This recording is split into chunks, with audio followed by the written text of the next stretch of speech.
Hello বন্ধুরা, কেমন আছো সবাই? আশা করি ভালো আছো। তো আর একটা ব্লগ নিয়ে চলে এলাম। তো চলো, আমি এখন যাচ্ছি আমাদের মাঠের ধারে যে জমি আছে, সেই জমির পাশে কিছু গাছ লাগানো আছে, সেই গাছগুলোয় জল দিতে। কাকিমার মেয়েটাই জল দেয়, কিন্তু ও নেই এখন। তা আমাকে বলেছে, দিদি তুমি 4-5 দিন একটু জল দিয়ে দিই, আমি একটু বাইরে যাচ্ছি। তো চলো, আমি জল, এখানে একটা ছোট ডোবা আছে, এই ডোবার থেকে তুলে তুলে এই গাছগুলো জল দিয়ে দিই।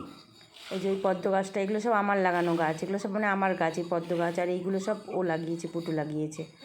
তো এখন ভালোই পদ্ম ফুল হলো, আর কুড়ি নেই, প্রায় শেষ হয়ে গেছে, 2-1টা কুড়ি আছে।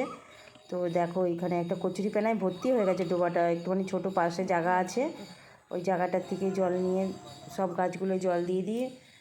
আর একদম দেখো, একদম তোলা যাচ্ছে না, মানে এত কচুরি পানায় ভর্তি হয়ে গেছে। ওই পাশ দিয়ে নিয়ে দিচ্ছি, কেন অত দূর থেকে জল টেনে আনা সম্ভব নয়, অনেকটা দূরেই জমিটা, বাড়ির থেকে টেনে টেনে আসা। তো এখান থেকেই ডোবার থেকেই নিয়ে দিয়ে দিই গাছগুলোতে জল। বৃষ্টির তো নাম নেই, বৃষ্টি হবে হবে করে আর গাছগুলো জল দেওয়া হলো না, তো শুকিয়ে যাচ্ছে, ওই জন্য আমরা যাই। এই যে এখানে একটা দেখবা, খুব সুন্দর একটা, এখানে ধুত্র ফুল লাগিয়েছি, গাছ বেরিয়েছে, ফুল হলেও তোমাদের ভিডিও শেয়ার করব। এত সুন্দর গোলাপি কালারের, মানে ধুত্রটা, এই ডালটা আমিই লাগিয়েছি। তো হয়ে গেল জমির ধারে জল দিয়ে। এখন ওই খড়ের পালার পাশ দিয়ে একটা গাছ আছে, 4-5টা, ওই গাছগুলোতে 1 বালতি জল দিয়ে দেবো, দিয়ে বাড়ির গেটের সামনে জল দেবো।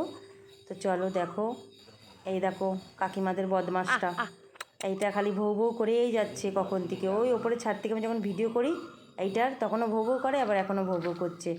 এই খড়ের পালার পাশ দিয়ে দেখো কটা গাছ আছে, এই গাছ কটাতে দিয়ে দিই। তো এখানটা একটুখানি ঝোপ বলে আবার বড়মশাই চিল্লাচ্ছে, যেও না, যেতে হবে না, যেতে হবে না।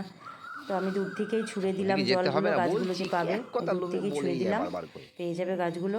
তো চলো, এখন বাড়ির সামনে কিছু গাছ আছে, এই গাছগুলোতে দেবো, দিয়ে আমি উপরে চলে যাব। ঠিক আছে, টাটা, বাই বাই। ভিডিওটা ভালো লাগলে লাইক করে দিও, আবার আসবো।